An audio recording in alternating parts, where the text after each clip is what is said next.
क्यों व्यर्थ चिंता करते हो, किससे व्यर्थ डरते हो। कौन तुम्हें मार सकता है।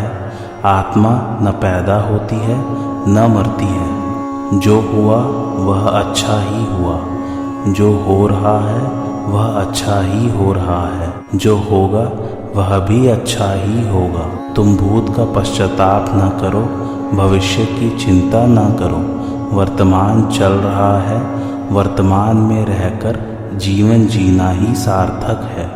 तुम्हारा क्या गया जो तुम रोते हो। तुम क्या लेकर आए थे जिसके खो जाने का तुम पश्चाताप करते हो। तुमने क्या पैदा किया था जिसका नाश हो गया। तुम कुछ भी लेकर नहीं आए, जो कुछ भी लिया यहीं से लिया, जो कुछ दिया यहीं पर दिया। खाली हाथ आए, खाली हाथ ही चले। जय श्री कृष्ण मेरे सभी प्यारे कथा श्रोताओं को। मेरा नाम है नमित अग्रवाल और स्वागत है आपका मेरे चैनल कथावाचक में।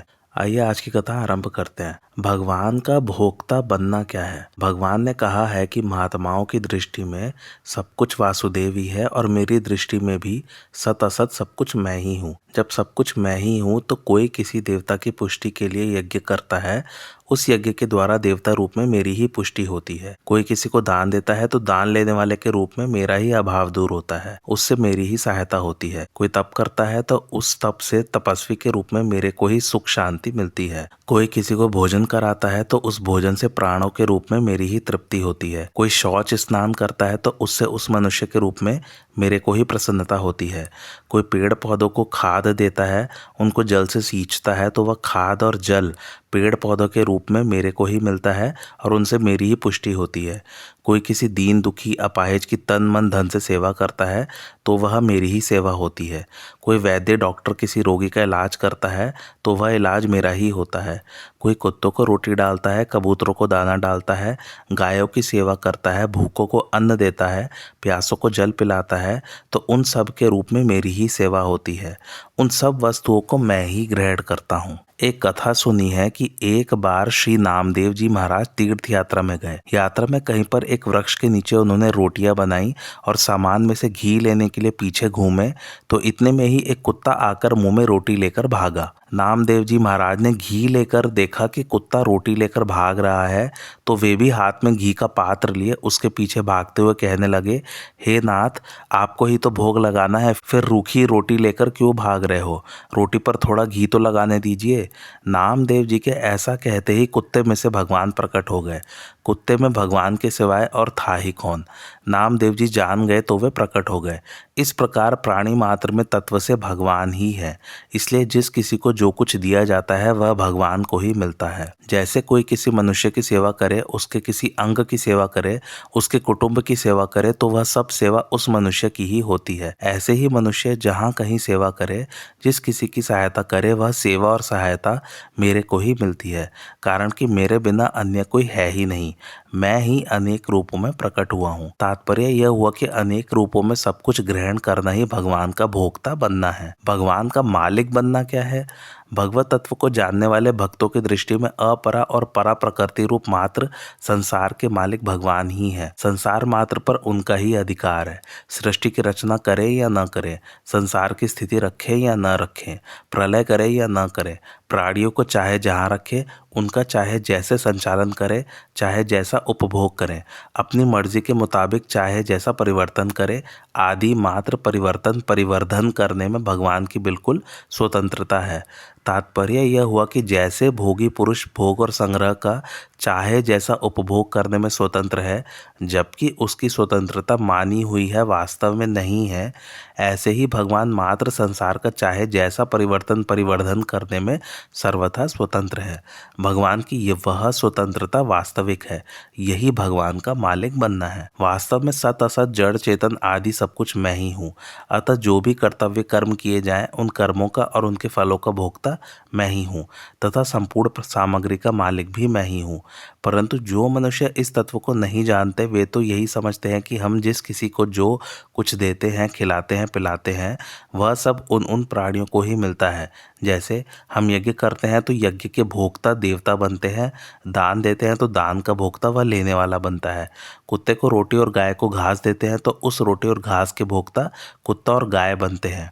हम भोजन करते हैं तो भोजन के भोक्ता हम स्वयं बनते हैं, आदि आदि।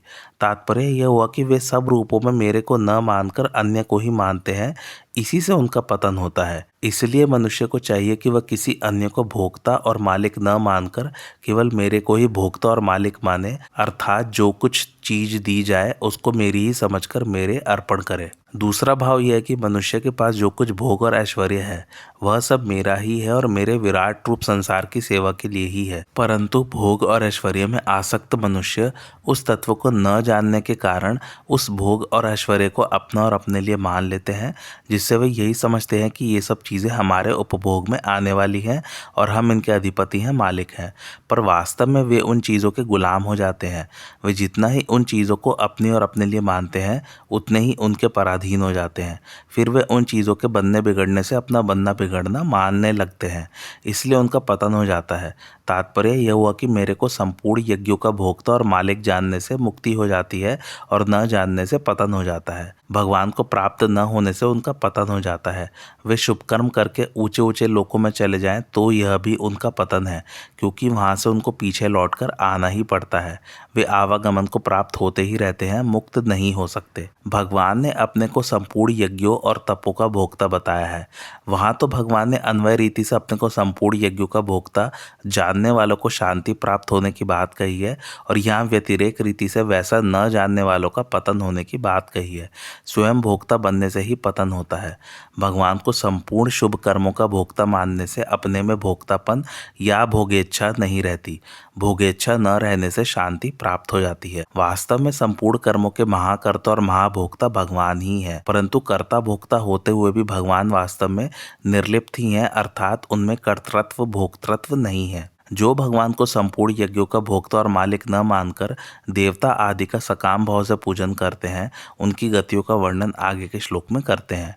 यान्ति देवव्रता देवान पितृनियान्ति पितृव्रतः भूतानि यान्ति भूतेज्या यान्ति मद्याजिनोपिमाम। अर्थात सकाम भाव से देवताओं का पूजन करने वाले शरीर छोड़ने पर देवताओं को प्राप्त होते हैं, पितरों का पूजन करने वाले पितरों को प्राप्त होते हैं, भूत प्रेतों का पूजन करने वाले भूत प्रेतों को प्राप्त होते हैं, परंतु मेरा पूजन करने वाले मुझे ही प्राप्त होते हैं। भावार्थ, पूर्व श्लोक में भगवान ने यह बताया कि मैं ही संपूर्ण यज्ञों का भोक्ता और संपूर्ण संसार का मालिक हूँ, परंतु जो मनुष्य मेरे को भोक्ता और मालिक न मानकर स्वयं भोक्ता और मालिक बन जाते हैं, उनका पतन हो जाता है। अब इस श्लोक में उनके पतन का विवेचन करते हैं। भगवान को ठीक तरह से न जानने के कारण भोग और ऐश्वर्य को चाहने वाले पुरुष वेदों और शास्त्रों में वर्णित नियमों, व्रतों, मंत्रों, पूजन विधियों आदि के अनुसार अपने अपने उपास्य देवताओं का विधि विधान से सांगोपांग पूजन करते हैं, अनुष्ठान करते हैं और सर्वथा उन देवताओं के परायण हो जाते हैं। वे उपास्य देवता अपने उन भक्तों को अधिक से अधिक और ऊंचा से ऊंचा फल यही देंगे कि उनको अपने अपने लोकों में ले जाएंगे, जिन लोकों को भगवान ने पुनरावर्ती कहा है। भगवान ने बताया कि देवताओं का पूजन भी मेरा ही पूजन है, परंतु वह पूजन अविधि पूर्वक है। उस पूजन में विधि रहित पना यह है कि सब कुछ भगवान ही है, इस बात को वे जानते नहीं, मानते नहीं तथा देवता आदि का पूजन करके भोग और ऐश्वर्य को चाहते हैं, इसलिए उनका पतन होता है। अगर वे देवता आदि के रूप में मेरे को ही मानते और उन भगवत स्वरूप देवताओं से कुछ भी नहीं चाहते, तो वे देवता अथवा स्वयं मैं भी उनको कुछ देना चाहता तो भी वे ऐसा ही कहते कि हे प्रभु, आप हमारे हैं और हम आपके हैं। आपके साथ इस अपनेपन से भी बढ़कर कुछ और भोग तथा ऐश्वर्य होता तो हम आपसे चाहते भी और मांगते भी। अब आप ही बताइए इससे बढ़कर क्या है। इस तरह के भाव वाले वे मेरे को ही आनंद देने वाले बन जाते तो फिर वे तुच्छ और क्षण भंगुर देवलोकों को प्राप्त नहीं होते। जो सकाम भाव से पितरों का पूजन करते हैं उनको पितरों से कई तरह की सहायता मिलती है, इसलिए लौकिक सिद्धि चाहने वाले मनुष्य पितरों के व्रतों का, नियमों का, पूजन विधियों का सांगोपांग पालन करते हैं और पितरों को अपना इष्ट मानते हैं। उनको अधिक से अधिक और ऊंचा से ऊंचा फल यह मिलेगा कि पितर उनको अपने लोक में ले जाएंगे, इसलिए यहाँ कहा गया कि पितरों का पूजन करने वाले पितरों को प्राप्त होते हैं। तामस स्वभाव वाले मनुष्य सकाम भाव पूर्वक भूत प्रेतों का पूजन करते हैं और उनके नियमों को धारण करते हैं। जैसे मंत्र जप के लिए गधे की पूंछ के बालों का धागा बनाकर उसमें ऊंट के दांतों की मड़ियाँ पिरोना, रात्रि में शमशान में जाकर और मुर्दे पर बैठकर भूत प्रेतों के मंत्रों को जपना, मांस मदिरा आदि महान अपवित्र चीज़ों से भूत प्रेतों का पूजन करना आदि आदि। इससे से अधिक उनकी सांसारिक कामनाएं सिद्ध हो सकती हैं। मरने के बाद तो उनकी दुर्गति ही होगी, अर्थात उनको भूत प्रेत की योनि प्राप्त होगी।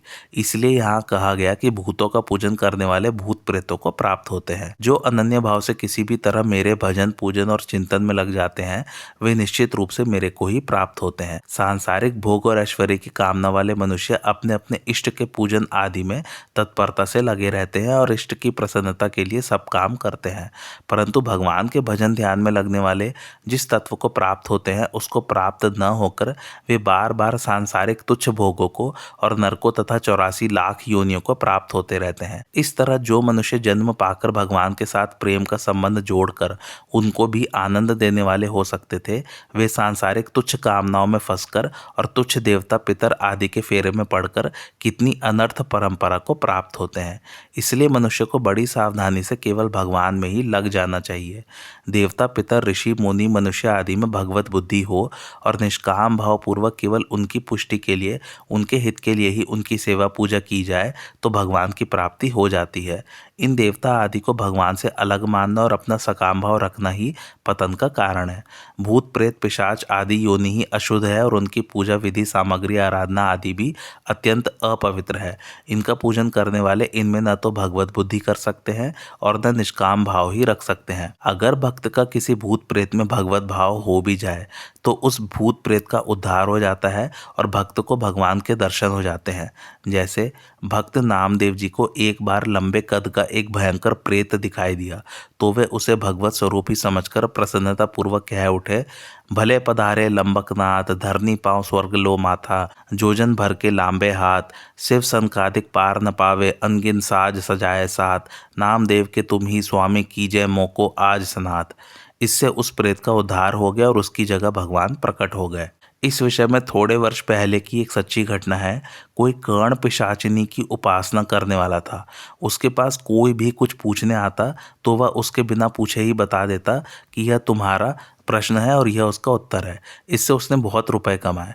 अब उस विद्या के चमत्कार को देखकर एक सज्जन उसके पीछे पड़ गए कि मेरे को भी यह विद्या सिखाओ, मैं भी इसको सीखना चाहता हूँ। तो उसने सरलता से कहा कि यह विद्या चमत्कारी तो बहुत है पर वास्तविक हित कल्याण करने वाली नहीं है। उससे यह पूछा गया कि आप दूसरे के बिना कहे ही उसके प्रश्न को और उत्तर को कैसे जान जाते हो। तो उसने कहा कि मैं अपने कान में विष्ठा लगाए रखता हूँ। जब कोई पूछने आता है तो उस समय कर्ण पिशाचिनी आकर मेरे कान में उसका प्रश्न और प्रश्न का उत्तर सुना देती है और मैं वैसा ही कह देता हूँ। फिर उससे पूछा गया कि आपका मरना कैसे होगा, इस विषय में आपने कुछ पूछा है कि नहीं। इस पर उसने कहा कि मेरा मरना तो नर्मदा के किनारे होगा। उसका शरीर शांत होने के बाद पता लगा कि जब वह अपना अंत समय जानकर नर्मदा में जाने लगा तब कर्ण पिशाचिनी सूकरी बनकर उसके सामने आ गई। उसको देखकर वह नर्मदा की तरफ भागा तो कर्ण पिशाचिनी ने उसको नर्मदा में जाने से पहले ही किनारे पर मार दिया। कारण यह था कि अगर वह नर्मदा में मरता तो उसकी सदगति हो जाती, परंतु कर्ण पिशाचिनी ने उसकी सदगति नहीं होने दी और उसको नर्मदा के किनारे पर ही मारकर अपने साथ ले गई। इसका तात्पर्य यह हुआ कि देवता पितर आदि की उपासना स्वरूप से त्याज्य नहीं है, परंतु भूत प्रेत पिशाच आदि की उपासना स्वरूप से ही त्याज्य है। कारण कि देवताओं में भगवत भाव और निष्काम भाव हो तो उनकी उपासना भी कल्याण करने वाली है, परंतु भूत प्रेत आदि की उपासना करने वालों की कभी सदगति होती ही नहीं, दुर्गति ही होती है। हाँ, पारमार्थिक साधक भूत प्रेतों के उद्धार के लिए उनका श्राद्ध तर्पण कर सकते हैं। कारण कि उन भूत प्रेतों को अपना इष्ट मानकर उनकी उपासना करना ही पतन का कारण है। उनके उद्धार के लिए श्राद्ध तर्पण करना अर्थात उनको पिंड जल देना कोई दोष की बात नहीं है। संत महात्माओं के द्वारा भी अनेक भूत प्रेतों का उद्धार हुआ है। व्रत का अर्थ है नियम। अतः देवव्रत शब्द का अर्थ हुआ देवताओं की उपासना के नियमों को धारण करना। भगवान के शरण होकर उन्हीं के लिए कर्म करना भगवान का पूजन है। मात्र क्रियाओं को भगवान के अर्पण करने से सब भगवान का पूजन हो जाता है। निष्काम भाव और भगवत बुद्धि होने से कोई निषिद्ध क्रिया हो ही नहीं सकती, क्योंकि कामना के कारण ही निषिद्ध क्रिया होती है। वास्तव में सब कुछ भगवान का ही रूप है, परंतु जो भगवान के सिवाय दूसरी कोई भी स्वतंत्र सत्ता मानता है उसका उद्धार नहीं होता। वह ऊंचे से ऊंचे लोकों में भी चला जाए तो भी उसको लौटकर संसार में आना ही पड़ता है। देवताओं के पूजन में तो बहुत सी सामग्री, नियमों और विधियों की आवश्यकता होती है, फिर आपके पूजन में तो और भी ज्यादा कठिनता होती होगी। इसका उत्तर भगवान आगे के श्लोक में देते हैं। पत्रम पुष्पम फलम तोयम यो मे भक्त्या प्रयच्छति तदहम भक्त्युपरतम अश्नामि प्रयतात्मनः। अर्थात जो भक्त पत्र, पुष्प, फल, जल आदि यथा साध्य एवं अनायास प्राप्त वस्तु को प्रेम पूर्वक मेरे अर्पण करता है, उस मुझ में तल्लीन हुए अंतःकरण वाले भक्त के द्वारा प्रेम पूर्वक दिए हुए उपहार को मैं खा लेता हूँ, अर्थात स्वीकार कर लेता हूँ। भावार्थ, भगवान की अपरा प्रकृति के दो कार्य हैं, पदार्थ और क्रिया। इन दोनों के साथ अपनी एकता मानकर ही यह जीव अपने को उनका भोक्ता और मालिक मानने लग जाता है, और इन पदार्थों और क्रियाओं के भोक्ता एवं मालिक भगवान है, इस बात को वह भूल जाता है। इस भूल को दूर करने के लिए ही भगवान यह कहते हैं कि पत्र, पुष्प, फल आदि जो कुछ पदार्थ है और जो कुछ क्रियाएं हैं उन सबको मेरे अर्पण कर दो, तो तुम सदा सदा के लिए आफत से छूट जाओगे। दूसरी बात, देवताओं के पूजन में विधि विधान की, मंत्रों आदि की आवश्यकता है, परंतु मेरा तो जीव के साथ स्वतः स्वाभाविक अपनेपन का संबंध है, इसलिए मेरी प्राप्ति में विधियों की मुख्यता नहीं है। जैसे बालक माँ की गोदी में जाए तो उसके लिए किसी विधि की जरूरत नहीं है, वह तो अपनेपन के संबंध से ही माँ की गोदी में जाता है। ऐसे ही मेरी प्राप्ति के लिए विधि मंत्र आदि की आवश्यकता नहीं है, केवल अपनेपन के दृढ़ भाव की आवश्यकता है। जो भक्त अनायास यथा साध्य प्राप्त पत्र, पुष्प, फल, जल आदि भी प्रेम पूर्वक भगवान के अर्पण करता है तो भगवान उसको खा जाते हैं। जैसे द्रौपदी से पत्ता लेकर भगवान ने खा लिया और त्रिलोकी को तृप्त कर दिया। गजेंद्र ने सरोवर का एक पुष्प भगवान के अर्पण करके नमस्कार किया तो भगवान ने गजेंद्र का उद्धार कर दिया। शबरी के दिए हुए फल खाकर भगवान इतने प्रसन्न हुए कि जहाँ कहीं भोजन करने का अवसर आया वहाँ शबरी के फलों की प्रशंसा करते रहे। रंती देव ने अंत्यज रूप से आए भगवान को जल पिलाया तो उनको भगवान के साक्षात दर्शन हो गए। जब भक्त का भगवान को देने का भाव बहुत अधिक बढ़ जाता है तब वह अपने आप को भूल जाता है। भगवान भी भक्त के प्रेम में इतने मस्त हो जाते हैं कि अपने आप को भूल जाते हैं। प्रेम की अधिकता में भक्त को इसका ख्याल नहीं रहता कि मैं क्या दे रहा हूँ, तो भगवान को भी यह ख्याल नहीं रहता कि मैं क्या खा रहा हूँ। जैसे विदुरानी प्रेम के आवेश में भगवान को केलों की गिरी न देकर छिलके देती है तो भगवान उन छिलकों को भी गिरी की तरह ही खा लेते हैं। भक्त के द्वारा प्रेम पूर्वक दिए गए उपहार को भगवान स्वीकार ही नहीं कर लेते, प्रत्युत उसको खा लेते हैं। जैसे पुष्प सूंघने की चीज़ है पर भगवान यह नहीं देखते कि यह खाने की चीज़ है या नहीं, वे तो उसको खा ही लेते हैं, उसको आत्मसात कर लेते हैं, अपने में मिला लेते हैं। इससे यह सिद्ध हुआ कि भक्त का देने का भाव रहता है तो भगवान का भी लेने का भाव हो जाता है। भक्त में भगवान को खिलाने का भाव आता है तो भगवान को भी भूख लग जाती है। जिसका अंतःकरण भगवान में तल्लीन हो गया है, जो केवल भगवान के ही परायण है, ऐसे प्रेमी भक्त के दिए हुए उपहार को भगवान स्वयं खा लेते हैं।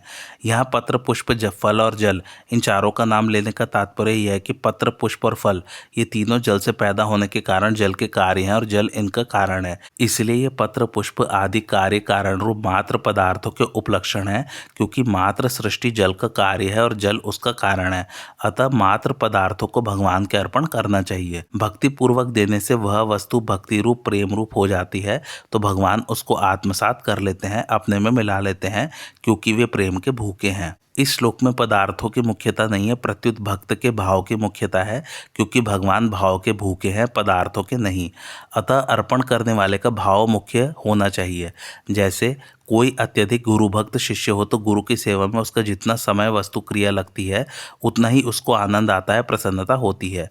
इसी तरह पति की सेवा में समय वस्तु क्रिया लगने पर पतिव्रता स्त्री को बड़ा आनंद आता है, क्योंकि पति की सेवा में ही उसको अपने जीवन की और वस्तु की सफलता दिखती है। ऐसे ही भक्त का भगवान के प्रति प्रेम भाव होता है तो वस्तु चाहे छोटी हो या बड़ी हो, साधारण हो या कीमती हो, उसको भगवान के अर्पण करने में भक्त को बड़ा आनंद आता है। उसका भाव यह रहता है कि वस्तु मात्र भगवान की ही है, मेरे को भगवान ने सेवा पूजा का अवसर दे दिया है, यह मेरे पर भगवान की विशेष कृपा हो गई है। इस कृपा को देख देख कर वह प्रसन्न होता रहता है। भावपूर्वक लगाए हुए भोग को भगवान अवश्य स्वीकार करते हैं, चाहे हमें दिखे या न दिखे। इस विषय में एक आचार्य कहते थे कि हमारे मंदिर में दिवाली से होली तक अर्थात सर्दी के दिनों में ठाकुर जी को पिस्ता, बादाम, अखरोट, काजू, चिरौंजी आदि का भोग लगाया जाता है, परंतु जब यह बहुत महंगा हो गया तब हमने मूंगफली का भोग लगाना शुरू कर दिया। एक दिन रात में ठाकुर जी ने स्वप्न में कहा, अरे यार, तू मूंगफली ही खिलाएगा क्या? उस दिन के बाद फिर मेवा का भोग लगाना शुरू कर दिया। उनको यह विश्वास हो गया कि जब ठाकुर जी को भोग लगाते हैं तब वे उसे अवश्य स्वीकार करते हैं। भोग लगाने पर जिन वस्तुओं को भगवान स्वीकार कर लेते हैं उन वस्तुओं में विलक्षणता आ जाती है, अर्थात उन वस्तुओं में स्वाद बढ़ जाता है, उनमें सुगंध आने लगती है, उनको खाने पर विलक्षण तृप्ति होती है। वे चीज़ें कितनी ही दिनों तक पड़ी रहने पर भी खराब नहीं होती, आदि आदि। परंतु यह कसौटी नहीं है कि ऐसा होता ही है। कभी भक्त का ऐसा भाव बन जाए तो भोग लगाई हुई वस्तुओं में ऐसी विलक्षणता आ जाती है, ऐसा हमने संतों से सुना है। मनुष्य जब पदार्थों की आहुति देते हैं तो वह यज्ञ हो जाता है, चीज़ों को दूसरों को दे देते हैं तो वह दान कहलाता है। संयम पूर्वक अपने काम में न लेने से वह तप हो जाता है और भगवान के अर्पण करने से भगवान के साथ योग हो जाता है। ये सभी एक त्याग के ही अलग अलग नाम है। देवताओं की उपासना में तो अनेक नियमों का पालन करना पड़ता है, परंतु भगवान की उपासना में कोई नियम नहीं है। भगवान की उपासना में प्रेम की, अपनेपन की प्रधानता है, विधि की नहीं। जैसे भोला बालक जो कुछ हाथ में आए उसको मुंह में डाल लेता है, ऐसे ही भोले भक्त भगवान को जो भी अर्पण करते हैं उसको भगवान भी भोले बनकर खा लेते हैं। जैसे विदुरानी ने केले का छिलका दिया तो भगवान ने उसको ही खा लिया। भक्त वस्तु को प्रेम पूर्वक भगवान के अर्पण करता है, किसी कामना से नहीं। देवताओं की उपासना में तो वस्तु विशेष की आवश्यकता होती है, पर भगवान की उपासना में वस्तु विशेष की आवश्यकता नहीं है, प्रत्युत प्रेम की आवश्यकता है। संसार मात्र के दो रूप हैं, पदार्थ और क्रिया। इनमें आसक्ति होने से ये दोनों ही पतन करने वाले होते हैं। अतः पदार्थ अर्पण करने की बात पूर्व श्लोक में कह दी और अब आगे के श्लोक में क्रिया अर्पण करने की बात कहते हैं। यत क्रोशी यद श्नासी यजुहोशी ददासी यत पश्यसी कौन्तेय तत्कृष्व मदर्पणम। अर्थात हे कुंती पुत्र, तू जो कुछ करता है, जो कुछ भोजन करता है, जो कुछ यज्ञ करता है, जो कुछ दान देता है और जो कुछ तप करता है वह सब मेरे अर्पण कर दे। भावार्थ, भगवान का यह नियम है कि जो जैसे मेरी शरण लेते हैं मैं वैसे ही उनको आश्रय देता हूँ। जो भक्त अपनी वस्तु मेरे अर्पण करता है मैं उसे अपनी वस्तु देता हूँ। भक्त तो सीमित ही वस्तु देता है पर मैं अनंत गुणा करके देता हूँ, परंतु जो अपने आप को ही मुझे दे देता है मैं अपने आप को उसे दे देता हूँ। वास्तव में मैंने अपने आप को संसार मात्र को दे रखा है और सबको सब कुछ करने की स्वतंत्रता दे रखी है। अगर मनुष्य मेरी दी हुई स्वतंत्रता को मेरे अर्पण कर देता है तो मैं भी अपनी स्वतंत्रता को उसके अर्पण कर देता हूँ, अर्थात मैं उसके अधीन हो जाता हूँ। इसलिए यहाँ भगवान उस स्वतंत्रता को अपने अर्पण करने के लिए अर्जुन से कहते हैं। शास्त्रीय, शारीरिक, व्यवहारिक, सामाजिक, पारमार्थिक आदि यावन मात्र क्रियाएं होती हैं। भगवान कहते हैं कि तू इन संपूर्ण क्रियाओं को मेरे अर्पण कर दे, अर्थात तू खुद ही मेरे अर्पित हो जा, तो तेरी संपूर्ण क्रियाएं स्वतः मेरे अर्पित हो जाएंगी। अब आगे भगवान उन्हीं क्रियाओं का विभाग करते हैं। शारीरिक क्रियाएं लेनी चाहिए, जैसे कि शरीर के लिए तू जो भोजन करता है, जल पीता है, कुपथ्य का त्याग और पथ्य का सेवन करता है, औषधि सेवन करता है, कपड़ा पहनता है, सर्दी गर्मी से शरीर की रक्षा करता है, स्वास्थ्य के लिए समय अनुसार सोता और जागता है, घूमता फिरता है, शौच स्नान करता है, आदि सभी क्रियाओं को तू मेरे अर्पण कर दे। यह शारीरिक क्रियाओं का पहला विभाग है। इसके बाद आता है यज्ञ संबंधी क्रियाएं। उसका अर्थ होता है शाकल्य सामग्री इकट्ठी करना, अग्नि प्रकट करना, मंत्र पढ़ना, आहुति देना आदि सभी शास्त्रीय क्रियाएं मेरे अर्पण कर दे। फिर है तू जो कुछ देता है, अर्थात दूसरों की सेवा करता है, दूसरों की सहायता करता है, दूसरों की आवश्यकता पूर्ति करता है आदि जो कुछ शास्त्रीय क्रिया करता है वह सब मेरे अर्पण कर दे। फिर आता है तू जो कुछ तप करता है, अर्थात विषयों से अपनी इंद्रियों का संयम करता है, अपने कर्तव्य का पालन करते हुए अनुकूल प्रतिकूल परिस्थितियों को प्रसन्नता पूर्वक सहता है और तीर्थ, व्रत, भजन, ध्यान, जप, कीर्तन, श्रवण, मनन, समाधि आदि जो कुछ पारमार्थिक क्रिया करता है वह सब मेरे अर्पण कर दे। उपर्युक्त सभी चीजें शास्त्रीय और पारमार्थिक क्रियाओं का दूसरा विभाग है। तू सब कुछ मेरे अर्पण कर देगा तो मेरी कमी की पूर्ति हो जाएगी, यह बात नहीं है। किंतु सब कुछ मेरे अर्पण करने पर तेरे पास कुछ नहीं रहेगा, अर्थात तेरा मैं और मेरा पंथ सब खत्म हो जाएगा, जो कि बंधन कारक है। सब कुछ मेरे अर्पण करने के फलस्वरूप तेरे को पूर्णता की प्राप्ति हो जाएगी, अर्थात जिस लाभ से बढ़कर दूसरा कोई लाभ संभव ही नहीं है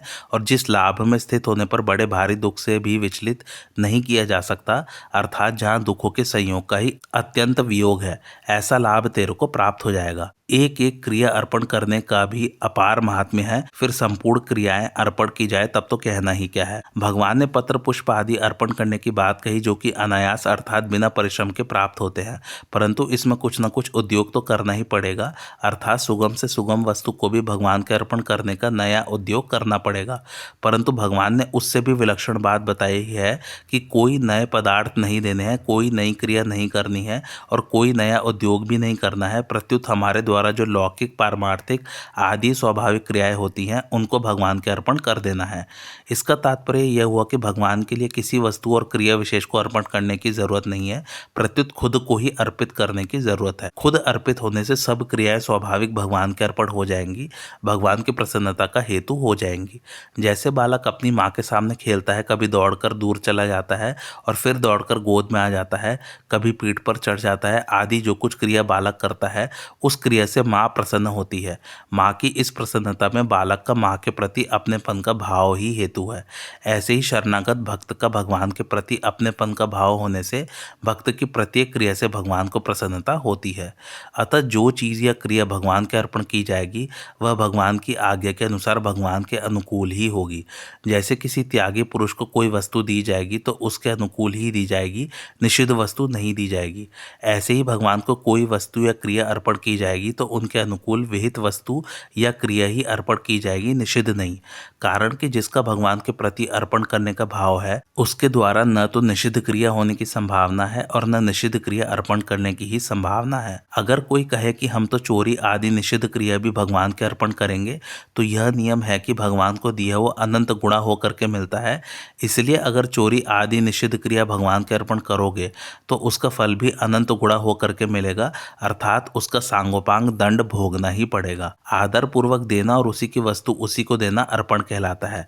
भगवान ने पदार्थों को तो देने की बात बताई है और क्रियाओं को अर्पण करने की बात बताई है, क्योंकि क्रियाएं दी नहीं जाती। ज्ञान योगी तो संसार के साथ माने हुए संबंध का त्याग करता है, पर भक्त एक भगवान के सिवाय दूसरी सत्ता मानता ही नहीं। दूसरे शब्दों में ज्ञान योगी मैं और मेरा का त्याग करता है तथा भक्त तू और तेरा को स्वीकार करता है। इसलिए ज्ञान योगी पदार्थ और क्रिया का त्याग करता है तथा भक्त पदार्थ और क्रिया को भगवान के अर्पण करता है, अर्थात उनको अपना न मानकर भगवान का और भगवत स्वरूप मानता है। जिस वस्तु में मनुष्य के सत्यत्व एवं महत्व बुद्धि होती है उसको मिथ्या समझकर यूं ही त्याग देने की अपेक्षा किसी व्यक्ति के अर्पण कर देना, उसकी सेवा में लगा देना सुगम पड़ता है। फिर जो परम श्रद्धास्पद परम प्रेमास्पद भगवान है उनको अर्पण करने की सुगमता का तो कहना ही क्या है। दूसरी बात, त्यागी को त्याग का अभिमान भी आ सकता है, पर अर्पण करने वाले को अभिमान नहीं आ सकता, क्योंकि जिसकी वस्तु है उसी को देने से अभिमान कैसे आएगा। संपूर्ण वस्तुएं सदा से ही भगवान की है, उनको भगवान के अर्पण करना केवल अपनी भूल मिटाना है।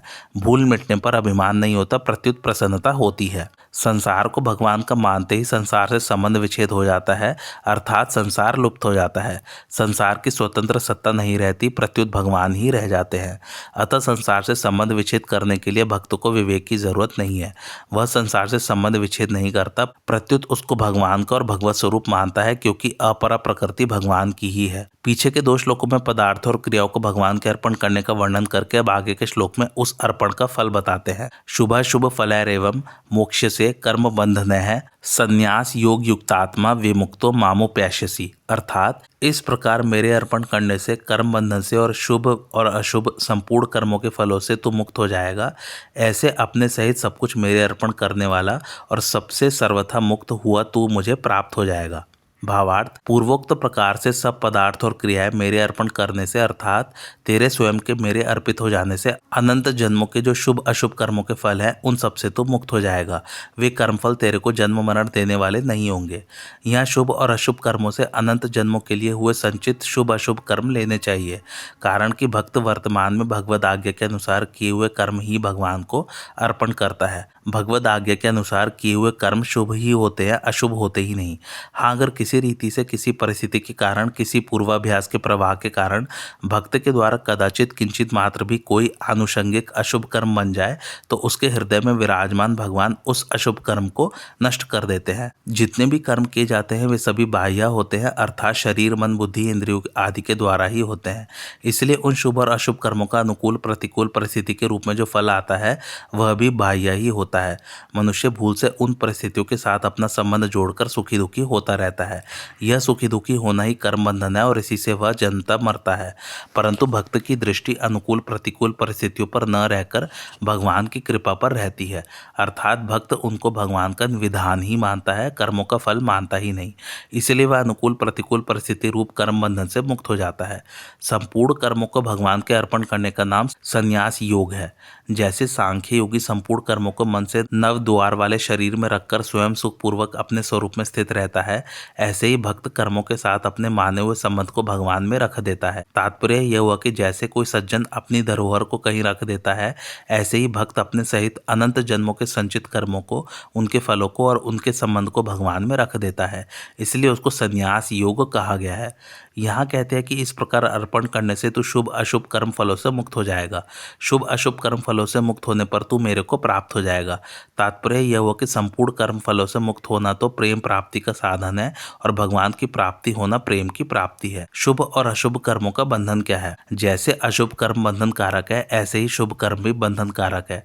जैसे बेड़ी लोहे की हो चाहे सोने की, पर बंधन दोनों से ही होता है। शुभ कर्म भी जन्मारंभक होने से बंधन कारक होता है और अशुभ कर्म तो जबरदस्ती बांधने वाला होता ही है। शुभ अथवा अशुभ किसी भी कर्म को किया जाए, उस कर्म का आरंभ और अंत होता है। ऐसे ही उन कर्मों के फल स्वरूप में जो परिस्थिति आती है उसका भी संयोग और वियोग होता है।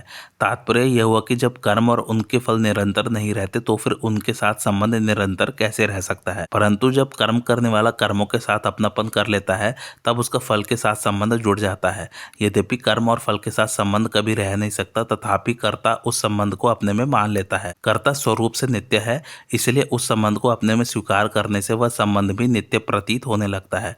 कर्ता शुभ कर्मों का फल चाहता है जो कि अनुकूल परिस्थिति के रूप में सामने आता है। उस परिस्थिति में यह सुख मानता है। जब तक इस सुख की चाहना रहती है तब तक वह दुख से बच नहीं सकता, कारण कि सुख के आदि में और अंत में दुख ही रहता है तथा सुख से भी प्रतिक्षण स्वाभाविक वियोग होता रहता है। जिसके वियोग को यह प्राणी नहीं चाहता उसका वियोग तो हो ही जाता है, यह नियम है। तात्पर्य यह हुआ कि सुख की इच्छा को यह नहीं छोड़ता और दुख इसको नहीं छोड़ता। जीव जब अपने आप को प्रभु के समर्पित कर देता है तब साक्षात परमात्मा का ही अंश होने से इसकी परमात्मा के साथ स्वतः अभिन्नता हो जाती है और शरीर के साथ भूल से माना हुआ संबंध मिट जाता है। यह परमात्मा के साथ अभिन्न तो पहले से ही था, केवल अपने लिए कर्म करने से इस अभिन्नता का अनुभव नहीं होता था।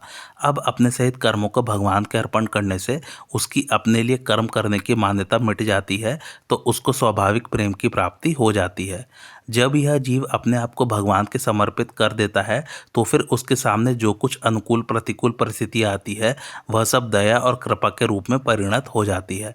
तात्पर्य है कि जब उसके सामने अनुकूल परिस्थिति आती है तब वह उसमें भगवान की दया को मानता है और जब प्रतिकूल परिस्थिति आती है तब वह उसमें भगवान की कृपा को मानता है। दया और कृपा में भेद यह है कि कभी भगवान प्यार स्नेह करके जीव को कर्म बंधन से मुक्त करते हैं, यह दया है, और कभी शासन करके ताड़ना करके उसके पापों का नाश करते हैं, यह कृपा है।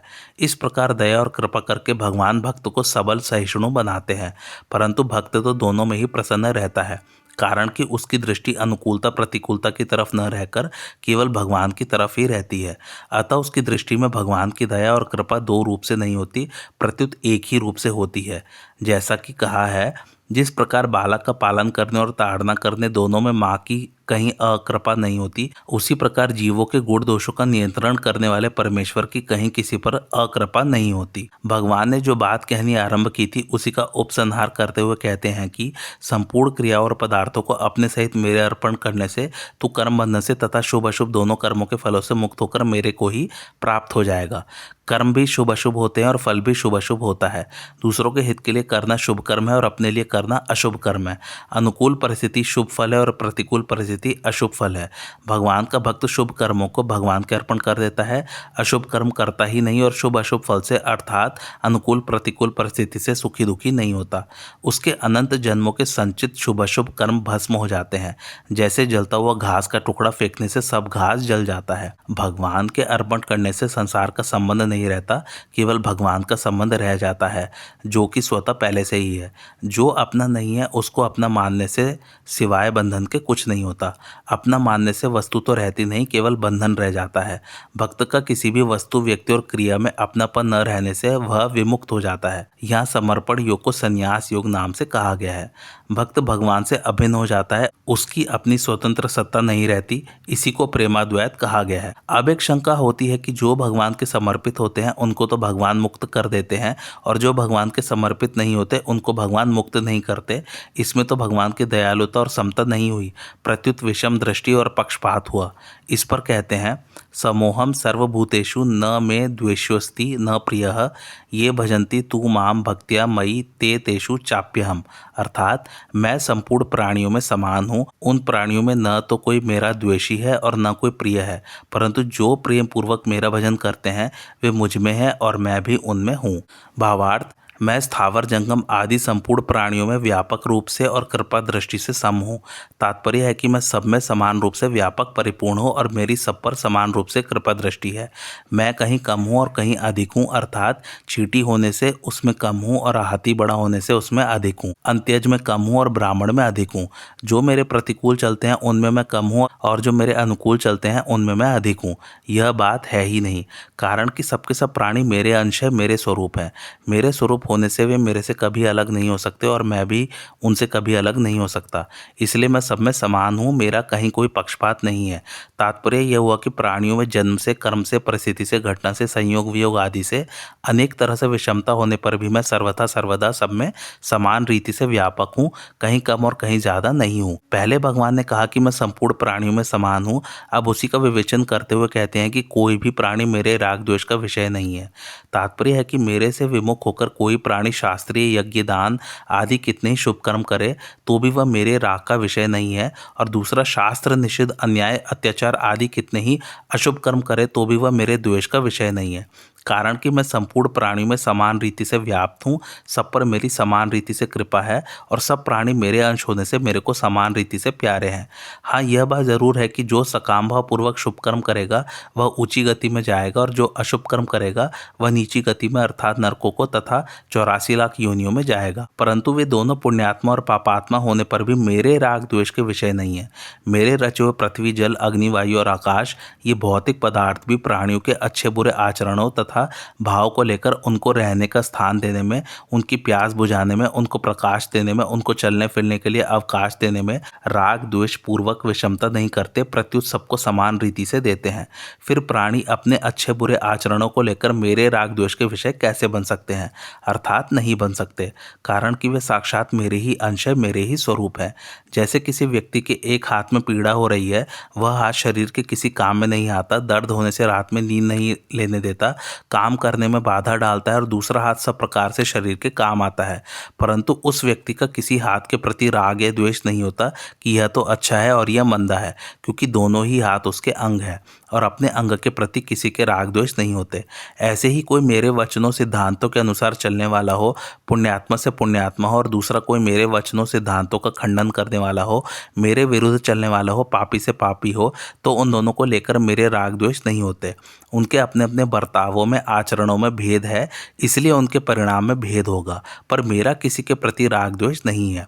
परंतु जो भक्ति पूर्वक मेरा भजन करते हैं, अर्थात जिनकी संसार में आसक्ति राग खिंचाव नहीं है, जो केवल मेरे को ही अपना मानते हैं, केवल मेरे ही परायण रहते हैं, केवल मेरी प्रसन्नता के लिए ही रात दिन काम करते हैं, और जो शरीर इंद्रिय मन वाणी के द्वारा मेरी तरफ ही चलते हैं, वे मेरे में है और मैं उनमें हूँ। प्रेम पूर्वक मेरा भजन करने वाले मेरे में है और मैं उनमें हूँ। इसका तात्पर्य यह नहीं है कि जो सामान्य जीव है तथा मेरी आज्ञा के विरुद्ध चलने वाले हैं वे मेरे में और मैं उनमें नहीं हूँ।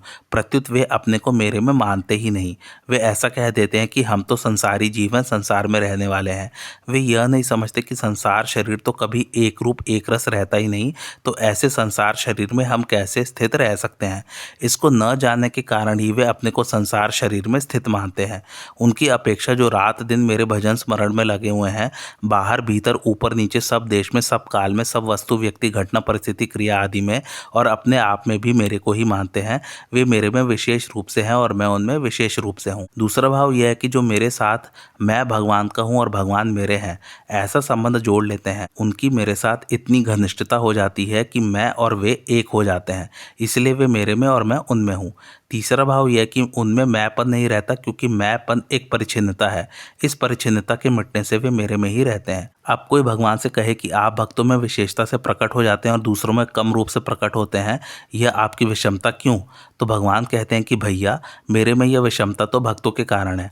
अगर कोई मेरा भजन करे, मेरे परायण हो जाए, शरण हो जाए और मैं उससे विशेष प्रेम न करूं, उसमें विशेषता से प्रकट न हो, तो यह मेरी विषमता हो जाएगी।